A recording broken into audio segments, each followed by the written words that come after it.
At matapos nga po ang halos 4 na taon, hawak na ng mga otoridad si Globe Asiatic President Delphine Lee. Una rito matagal nang naharap sa kasong negosyante buhat ng reklamo sa DOJ noong 2010. Pero ano nga ba yung kanyang kaso at kung paano niya ito nagawa? Narito ang report ni Sam Ramirez.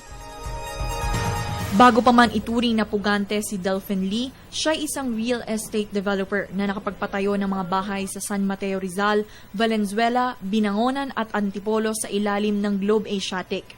Noong November 2010, may ilang buyers na nagsampa ng complaint laban kay Delphine Lee at 4 na iba pang opisyales ng Globe Asiatic.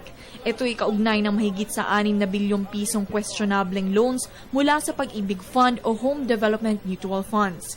Ang siste, maghahanap si Lee ng buyer para sa ibinebenta niyang property, isang bahay sa Severa Housing Project sa Mabalacat, Pampanga. Magbabayad ang buyer kay Lee, ngunit di nila alam na nakarehistro ang property sa ibang pangalan o sa isang ghost buyer.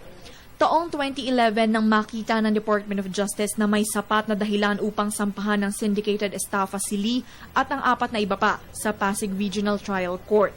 Ilang araw matapos nito, naglabas ng temporary restraining order ang Pasig RTC laban sa pagsampa ng kaso ng DOJ kay Lee. Dahil dito napagdesisyonan ng DOJ na isampa na lamang ang kaso sa Pampanga Regional Trial Court.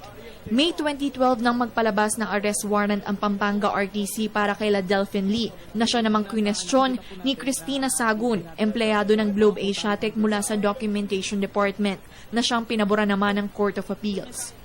August 2012 nang inanunsyo ni Pangulong Aquino ang 2 million peso reward sa sino mang makakapaghanap kay Lee. Iniakyat ng DOJ sa Supreme Court ang kaso kung saan naglabas sila ng TRO sa desisyon ng Court of Appeals na bawiin ang kaso at arrest warrant laban kay Sagun. Abril ng nakaraang taon, naghain ng apela sila Delphine Lee at Pag-ibig Fund lawyer attorney Alvarez kung saan kwinestyon din nila ang paglabas ng arrest warrant. Naglabas ng desisyon ang Court of Appeals na pabor sa 2 respondent sa syndicated estafa case. Nitong Enero lamang ay nag-file ng petition for certiorari ang DOJ sa Korte Suprema upang mapag-aralan ang kaso. Para sa Telebisyon ng Bayan, Sam Ramirez.